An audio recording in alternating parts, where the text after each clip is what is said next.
Assalamualaikum warahmatullahi wabarakatuh. Waalaikumsalam warahmatullahi wabarakatuh. Bismillahirrahmanirrahim. Alhamdulillahirabbil alamin. Wassalatu wassalamu ala asyrafil anbiya wal mursalin sayyidina Muhammadin wa ala alihi wa sahbihi ajma'in. Amma ba'du. Yang kami hormati sahabat dan saudara saya Mas Imam Malik. Beliau ini alumni Pondok Pesantren Salafiyah Syafi'iyah Sukorejo Situbondo yang saat ini baru selesai menempuh S3 di Western Sydney University Australia. Di tengah-tengah kesibukannya beliau berkunjung ke pusat pengembangan kampung SDGs Indonesia yang ada di Desa Sukorejo, Bangsalsari, Kabupaten Jember, Jawa Timur. Alhamdulillah baru hadir ini gelombang ketiga mahasiswa dari Fakultas Syariah jurusan Ekonomi Bisnis dari Universitas Ibrahimi Pondok Pesantren Salafiyah Syafi'iyah Sukorejo. Ini baru saja hadir tidak sampai 1 jam karena waktu, sehingga kami minta untuk berdiskusi dengan Mas Imam Malik. Nah, saudara-saudari yang kami hormati, kami memperoleh berita bahwa di Western Sydney University Australia ini salah satu kampus yang memperoleh predikat nomor 1 sedunia. Jadi ada kampus yang masuk dalam kategori SDGs. SDGs itu Sustainable Development Goals. Nah, ternyata di kampus beliau. Oleh karena itu kami minta kepada Mas Imam Malik untuk menceritakan tentang SDGs yang ada di kampus Western Sydney University itu. Kami persilahkan. Assalamualaikum warahmatullahi wabarakatuh. Alhamdulillahirabbil alamin. Allahumma shalli wa sallim ala sayyidina Muhammadin wa ala alihi wa sahbihi ajma'in, amma ba'du. Terima kasih, sebuah penghargaan bagi saya di sela-sela kesibukannya Misbah dan jadwal padat sahabat-sahabat mahasiswa dari Universitas Ibrahimi dan santri-santri memberi kesempatan kepada saya untuk mengenalkan diri saya sebagai sahabat, sebagai alumni, sebagai sesama satu alma mater, untuk lebih dekat lagi dan juga mengenalkan kampus saya secara tidak langsung. Baik, Western Sydney University ini sebuah kampus yang berada di Sydney, Australia, yang secara berturut-turut 3 tahun sampai tahun 2023 terakhir ya, itu mendapatkan penghargaan sebagai kampus paling berdampak secara SDGs nomor 1 dunia. Dan secara 5 tahun berturut-turut 10 besar. Jadi 3 tahun nomor 1, 5 tahun itu 10 besar. Nah, Western Sydney University mendapatkan penghargaan ini karena dianggap sebagai kampus paling berdampak secara baik research maupun produk-produk risetnya, kemudian tata kelola kampusnya, kemudian juga manajemennya, itu semuanya berkorelasi positif terhadap SDGs. Yang seperti apa SDGs saya kira teman-teman bisa membaca, bahkan sudah tahu ya. Nah,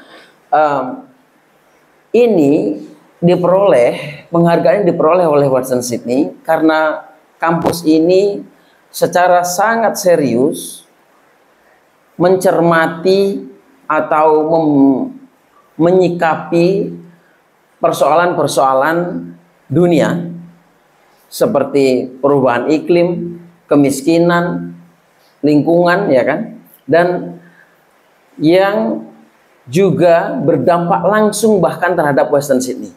Jadi kampus kami pada saat kebakaran bushfire itu seperti kebakaran hutan, tapi hutan di Sydney tidak seperti hutan tropis yang ada yang kita lihat kalau di pondok itu di belakang, di barat pondok itu ada alas, enggak seperti itu.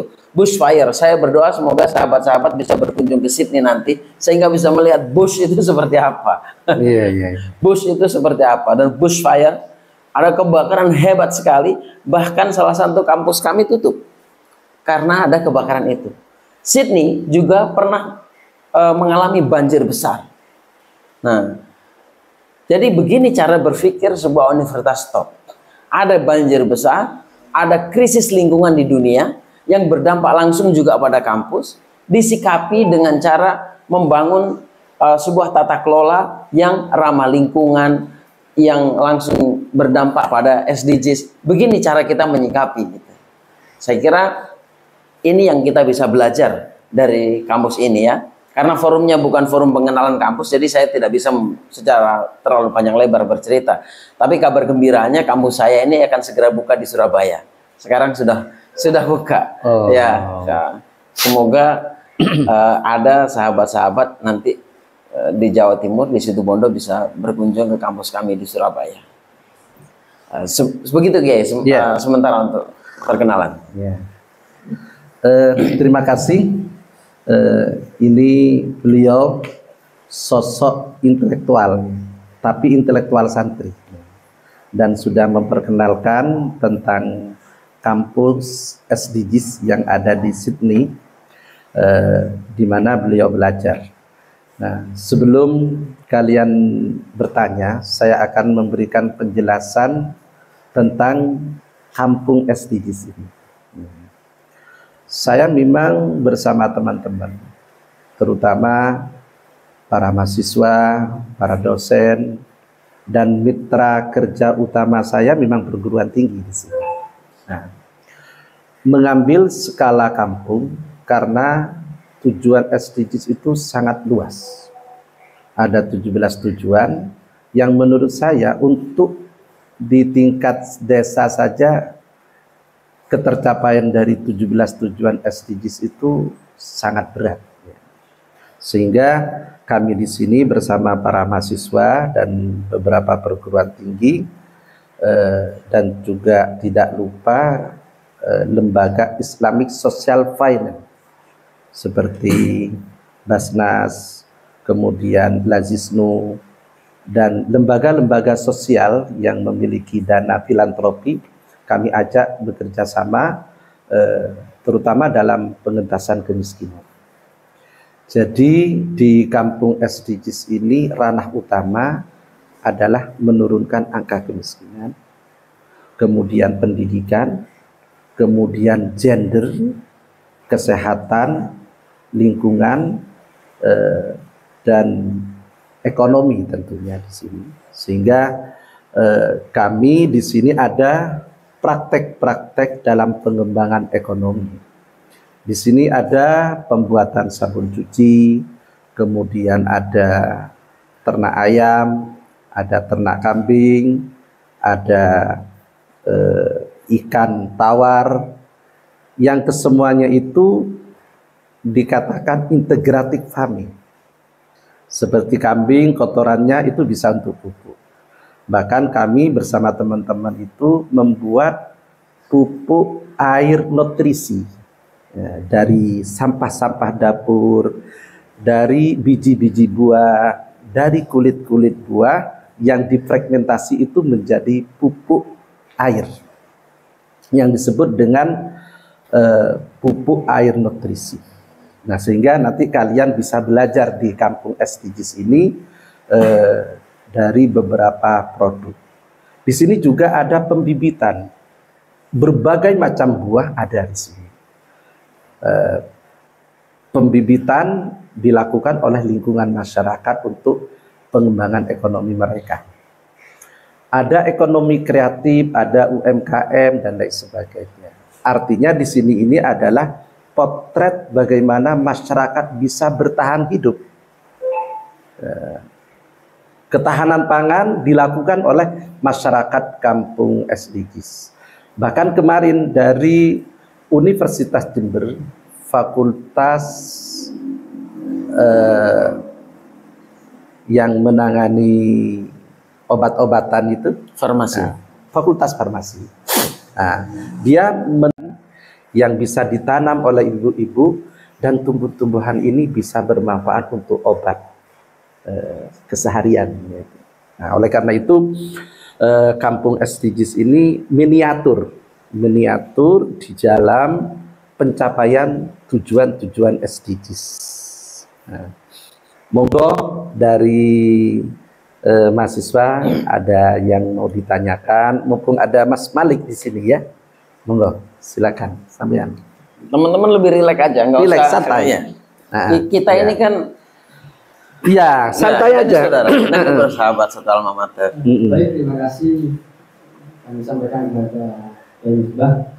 Pertama, kami menanyakan kepada Mas Imam Malik terkait tentang kampus yang ada di Australia, Sydney, yang menjadi kampus pertama yang dianugerahi oleh SDGs. Jadi pertanyaan kami adalah apa dampak atau pengaruh terhadap dunia dan SDGs sehingga kampus Mas Imam ini dikategorikan nomor 1 di dunia. Mungkin itu pertanyaan kami, terima kasih. Ya, langsung aja. Ya, santai. Lebih ngobrol santai aja. Terima kasih. Ini jadi apa sih pengaruhnya pada dunia?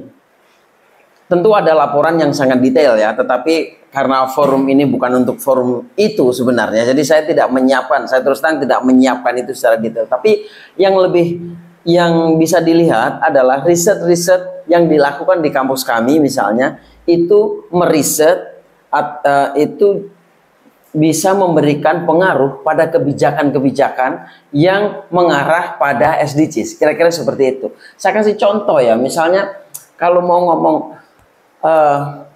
ini yang ada hubungannya dengan sahabat-sahabat di sini, kalau SDGs yang hubungan dengan agama apa, Ge? Ya, semua berhubungan dengan agama, ada buku fikih SDGs di situ. Oke, kalau 17 tujuan itu. Ya, tentang masalah lingkungan ada fikul bi'ah. Oke. Di situ. Oke. Jadi di kampus kami ada yang menarik yang sebelumnya tidak pernah saya duga. Itu sebuah riset yang stigma orang tentang kampus di barat itu adalah tidak proaktif dengan Muslim atau tidak membela kepentingan Islam. Ya. Ada hal seperti itu. Tapi saya sangat terkejut begitu saya di bawah bimbingan Profesor Adam Posamai, saya kemudian melihat karya-karya profesor pembimbing saya tentu saja sebagai anak bimbingan. Begitu saya cek, ternyata riset-risetnya luar biasa. Salah satunya adalah riset tentang dalam bahasa Indonesia kira-kira begini, seberapa demokratis Anda?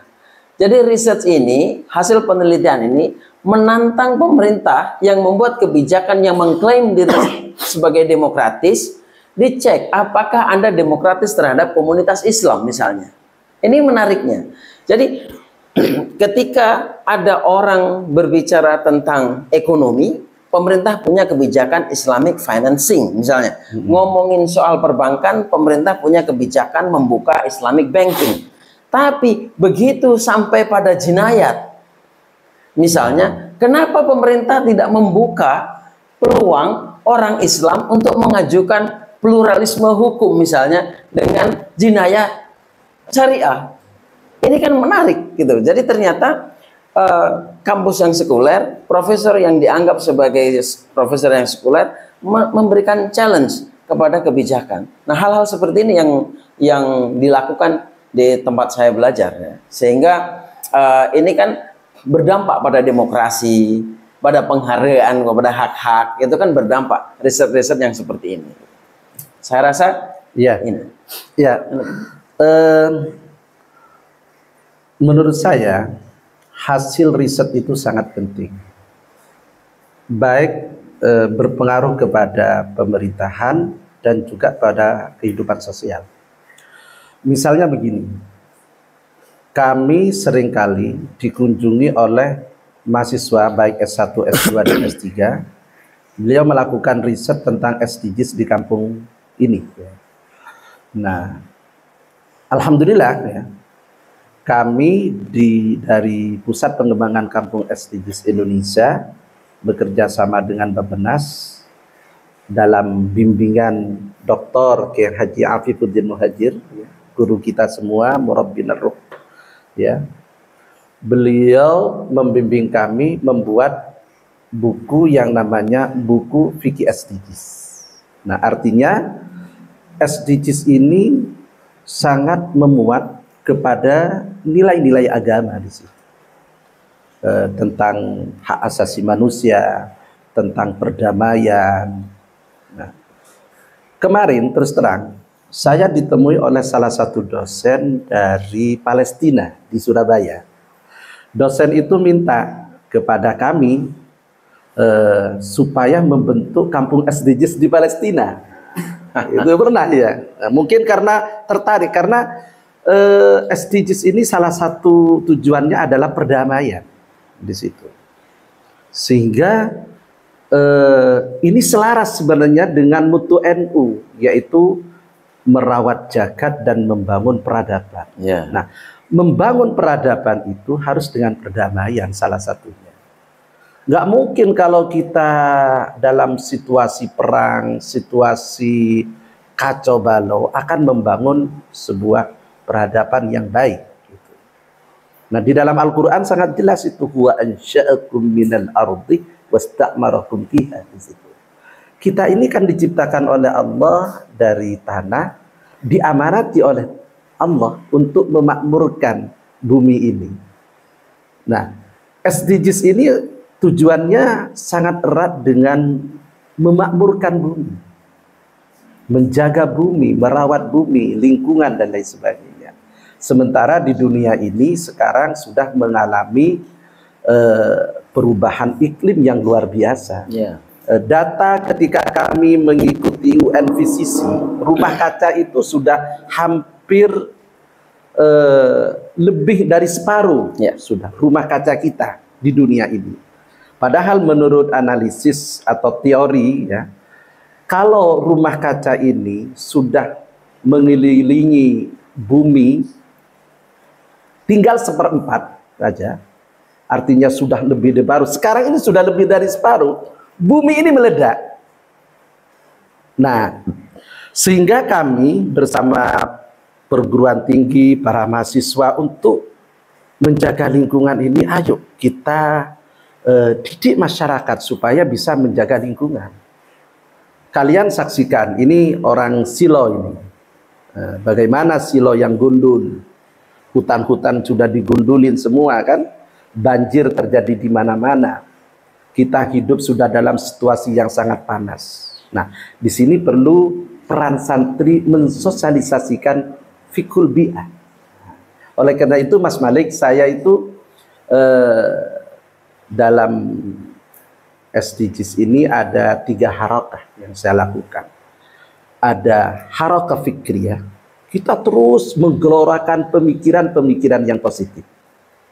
Kemudian harakah tatbiqiyah, jadi implementasi program, memberikan contoh nyata kepada masyarakat. Baru kepada harakah istiqraiyah, itu riset, kita melakukan asesmen di tengah-tengah masyarakat gitu. Nah, ini harus kita lakukan dengan gerakan SDGs, sosialisasi, diseminasi, kemudian akselerasi. Nah, itulah yang perlu kita gelorakan bersama perguruan tinggi, mahasiswa, bagaimana tujuan-tujuan SDGs itu bisa tercapai. Mungkin ada yang ditanyakan. Sebelumnya saya mau ya, silakan. Saya mau memberi apresiasi apa yang disampaikan Kiai Misbah bahwa tiga langkah itu adalah tiga langkah yang penting, mendesak gitu, dan harus terus digelorakan. Saya mengambil contoh, disiplin saya sosiologi. Saya mengambil contoh perjalanan saya dari Jakarta melalui Dendels ya sampai ke Situbondo, Panarukan, Anyar Panarukan kan Dendels. Iya. Nah, sampai di Pantai Utara, orang yang bersama saya seorang sarjana, bukan sarjana agama, seorang sarjana dari Universitas Sekuler. Begitu sampai di salah satu daerah di Pantura, saya lupa persisnya, kami mendapati ada makam yang tenggelam di sebelah sisi kiri kami. Jadi itu di Pantai Utara ya, ada makam yang tenggelam. Lalu kami salah seorang istri saya pegiat lingkungan juga nyeletuk gitu. Wah, sekarang ini sebagian daratan utara ini sudah benar-benar tenggelam ya. Karena makam itu tentu saja tidak di laut kan, tentu saja. Ya. Dan saat kami melintas Pantura, itu makam digenangi air laut. Apa jawaban si sarjana yang bersama-sama saya itu? Dia mengatakan begini, ini memang sebelumnya sudah diramalkan. Kalau capres yang ini yang jadi, tenggelam utara katanya. Nah, ini adalah cara berpikir yang secara berpikir itu memberi pengaruh pada penyikapan. Bayangkan, ada orang yang berpikir bahwa tenggelamnya sebagian daratan di utara itu karena terpilihnya capres X yang tidak disukai oleh penjaga Laut Selatan, sehingga Laut Selatan menyerang dan utara tenggelam. Inilah pentingnya tadi langkah-langkah yang disampaikan oleh Kiai ini. Fiqhul bi'ah itu penting karena orang yang berpikir mistis tadi itu biasanya juga dekat dengan cara berpikir religius. Maka disitulah pentingnya fiqhul bi'ah muncul, sehingga fikih memberikan justifikasi kepada siapapun umat Islam ini yang ingin berbuat untuk lingkungan, bahwa persoalan lingkungan itu terjadi dan menjadi tanggung jawab manusia. Ijtihad fikih itu yang memberikan justifikasi. Kemudian juga program-program pelaksanaan. Itu kata Stephen Covey, see, do, get. See, apapun yang Anda lihat, do memberikan pengaruh pada perbuatan Anda, get memberikan pengaruh yang bagi Anda mendapatkan apa. Cara pandang bahwa lingkungan itu adalah tanggung jawab kita sebagai manusia memengaruhi sikap kita. Karena kita sebagai seorang religius, disiplin kita agama, disiplin kita ilmu pengetahuan fikih, maka kita membangun fikih bi'ah. Get apa yang kita dapatkan? Yang kita dapatkan harapannya dari fikul bi'ah ini, kita akan mendapatkan respon positif dari kelompok beragama. Orang Muslim kemudian akan menganggap bahwa lingkungan ini menjadi keprihatinan kita bersama dan menjadi bagian tanggung jawab kita sebagai khalifah fil ardh. Nah, saya teman-teman yang sedang nonton ini atau hadirin, mungkin apa kadang-kadang berpikir teman-teman santri ini sok yes banget sih gitu. Ngomong SDG saja belum fasih, bahasa Inggrisnya SDGs ada kadang-kadang masih salah-salah ya, tapi menggelorakan SDGs. Justru disinilah saya mengapresiasi orang yang jauh dari wacana-wacana istilah-istilah asing gitu, yang tidak akrab dengan istilah asing, tapi komitmennya luar biasa. Ini dan keprihatinan terjadi bagi orang yang sudah literate dengan istilah-istilah asing, dengan konvensi-konvensi PBB dan lain sebagainya, tetapi mereka tidak punya kepekaan.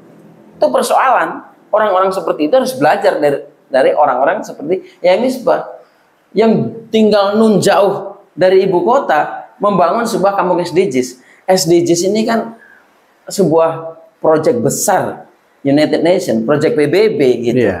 Proyek ya, orang-orang di Sukoharjo ini, di kampung ini yang pernah pergi ke markas PBB mungkin hanya Kiai Misbah ya. Saya pernah pergi ke markas PBB, tapi kan saya bukan orang sini dan saya tidak punya keberanian membangun kampung SDGs. Malu sebenarnya saya. Terima kasih, silakan teman-teman kalau mau ada respons. terima kasih untuk sesi pertama ini cukup sekian dulu. Mudah-mudahan pertemuan ini manfaat dan barakah. Hadanallahu wa iyyakum ajma'in. Wassalamualaikum warahmatullahi wabarakatuh.